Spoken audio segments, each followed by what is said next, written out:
சின்ன மருமகள்ல அடுத்து என்ன நடக்க போகுதுன்னு வாங்க பார்க்கலாம். இங்க சாவித்திரிக்கும் சித்ராவுக்கும் பார்த்தா சும்மா கடந்து வயிறு கபகபன்னு பத்திக்கிட்டு எரியுது.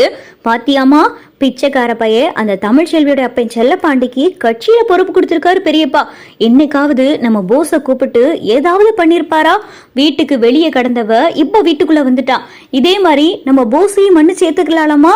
ஆனா அதை மட்டும் பெரியப்பா பண்ண மாட்டார். ஒரு கண்ணுல வெண்ணையும் ஒரு கண்ணுல சுண்ணாம்பு தானே வைக்கிறாரு. அவங்க பிள்ளைக்கு ஒரு நியாயம், ஆனா அதே இது நம்ம பிள்ளைக்கு ஒரு நியாயம். நம்ம போஸ் தப்பு பண்ணான்தான், அந்த தப்புக்கு இப்ப தண்டனை கொடுத்துக்கிட்டு இருக்காரு. ஆனா அதே மாதிரி இங்க இருக்கிற சேது மட்டும் என்ன பெரிய யோகியமா அந்த தாமரையே கெடுத்துட்டான். ஆனா அவன் கெடுக்கலன்னு சொல்லிக்கிட்டு இருக்கான். ஆனா இன்னும் அதை ஆதாரபூர்வமா அவன் நிரூபிக்கலையே. அவன் தப்பு பண்ணிருக்கான், அந்த தப்பை இன்னும் நிரூபிக்காம அவன் நல்லவன் சொல்லி வீட்டுல இருக்கிறவெல்லாம் சொல்லிக்கிட்டு இருக்காங்க. ஆனா அதை பெரியப்பாவும் ஏத்துக்கிட்டாரு. தப்பு பண்ணவனுக்கு எந்த தண்டனையும் இல்லை, ஆனா தப்பு பண்ண நம்ம தம்பிய தண்டனை கொடுத்து அதை இன்னுமே அந்த தண்டனையை மறக்காம அவனை வீட்டுக்குள்ள ஏத்துக்கிறாம இருந்துகிட்டு இருக்காரே, இதெல்லாம் நல்லதுக்காமா அப்படின்னு சொல்லிட்டு இங்க பார்த்தா சித்ரா கேட்கவும், நீ சொல்றது சரிதான் சித்ரா, அவர் பிள்ளை சேதுக்கு மட்டும் ஒரு நியாயம், என் பிள்ளை போஸுக்கு மட்டும் ஒரு நியாயமா? இதை நாளைக்கு நான் ஒரு வழி பண்ணாம விட மாட்டேன் அப்படின்னு சொல்லிட்டு ஈஸ்வரி சொல்லிக்கிட்டு இருக்கு. இங்க மறுநாள் காலையில ஆகிறது. அப்பதான் பார்த்தா ராஜாங்க சொல்லிக்கிட்டு இருக்காரு, மோகனா தமிழ்ச்செல்வியை கூட்டிட்டு ஆஸ்பத்திரிக்கு எல்லாம் சரியா போறியா? இந்த மாசம் ஆஸ்பத்திரிக்கு போறதுக்கான நாள் வந்துருச்சா? டாக்டர்கிட்ட அப்பாயின்மெண்ட் புக் பண்ணவா அப்படின்னு சொல்லிட்டு ராஜாங்க கேட்டுக்கிட்டு இருக்காரு. அப்பதான் பார்த்தா தமிழ்ச்செல்விக்கு பகீர்னு ஆகுது. இங்க மோகனாவும் பார்த்தா, இல்லைங்க இன்னும் கொஞ்ச நாள் சென்று போய்க்கலாமே அப்படின்னு சொல்லி மோகனா சொன்னதும் அப்பதான் ராஜாங்கம், என்ன மோகனா பேசிக்கிட்டு இருக்க? அந்த பிள்ளை மாசமா இருக்கு, நீ இப்பெல்லாம் அடிக்கடி தமிழ்ச்செல்வி ஆஸ்பத்திரிக்கு கூட்டிட்டு போற மாதிரியே தெரியலையே, நீ செக்கப்புக்கு போற மாதிரியும் தெரியல.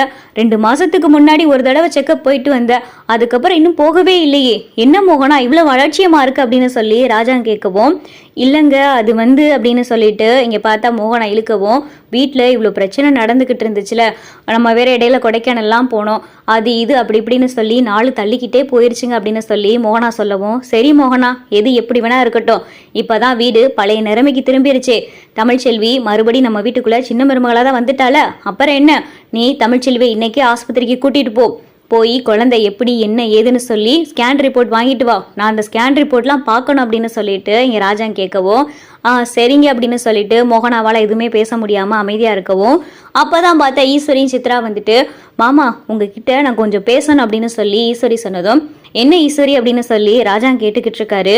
இல்லை மாமா அது என்னதான் சேது தாமரையை கெடுக்கல அப்படின்னு சொல்லிட்டு சேது சொல்லிக்கிட்டு இருந்தாலும், தமிழ்ச்செல்வியும் புருஷன் மேல இருக்கிற நம்பிக்கையில எந்த தப்பும் பண்ணலைன்னு சொல்லிக்கிட்டு இருந்தாலும், ஆனா வீட்டுல இருக்கிற எல்லாரும் பார்த்த காட்சி உண்மைதானே மாமா?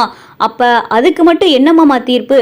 என் பிள்ளை போஸ் தப்பு பண்ணா, அந்த தப்புக்கு தண்டனையா அவனை அவுட் ஹவுஸ்ல தங்க வச்சிங்க, தமிழ்ச்செல்வியும் தப்பு பண்ணான்னு சொல்லிட்டு அவளை வெளியே தங்க வச்சிங்க, அவ தப்பு பண்ணலை அப்படின்னு தெரிஞ்சதும் வீட்டுக்குள்ள ஏத்துட்டீங்க. என் பிள்ளை போஸுக்கு மட்டும் அந்த தண்டனையிலிருந்து விடுதலையே கிடையாத மாமா, என் பிள்ளை போஸ் ஆயுசுக்கும் அந்த அவுட் ஹவுஸ்ல தான் இருக்கணுமா மாமா? என்ன மாமா இது நியாயம்? சேது தப்பு பண்ணியிருக்கான், வீட்டுல இருக்கிற எல்லாரும் அந்த காட்சியை பார்த்துருக்கோம், அதுக்கு இதுவரை எந்த ஒரு தீர்வுமே இல்லாம இருக்கே மாமா, அப்ப சேதுக்கு மட்டும் எந்த தண்டனையும் இல்லையா மாமா? அப்ப என் பிள்ளை போஸுக்கு ஒரு நியாயம், உங்க பிள்ளை சேதுக்கு ஒரு நியாயமா மாமா அப்படின்னு சொல்லி ஈஸ்வரி கேட்கவும், அப்பதான் பார்த்தா சன்னாசி, ஈஸ்வரி அன்னைக்கிட்ட என்ன பேசிக்கிட்டு இருக்க அப்படின்னு சொல்லிட்டு சன்னாசி கேட்கவும், போதும் சும்மா நிறுத்துங்க, நீங்க எப்பயுமே அந்த பக்கம் நிக்காம இந்த பக்கமும் என்ன நடக்குதுன்னு கொஞ்சம் பாருங்க அப்படின்னு சொல்லிட்டு ஈஸ்வரி சொல்லவும், அப்பதான் பார்த்தா ராஜாங்கம், என்ன ஈஸ்வரி இப்போ உனக்கு போஸை மறுபடி வீட்டுக்குள்ள சேர்த்துக்கிறணும் அவ்வளவுதானே? சரி போஸ் இனிமேல் இந்த வீட்டுக்குள்ளே இருக்கலாம் அப்படின்னு சொல்லிட்டு ராஜாங்க சொல்லிடுறாரு. இதை கேட்டதும் பார்த்தா ஈஸ்வரிக்கு ரொம்ப சந்தோஷமாயிருது.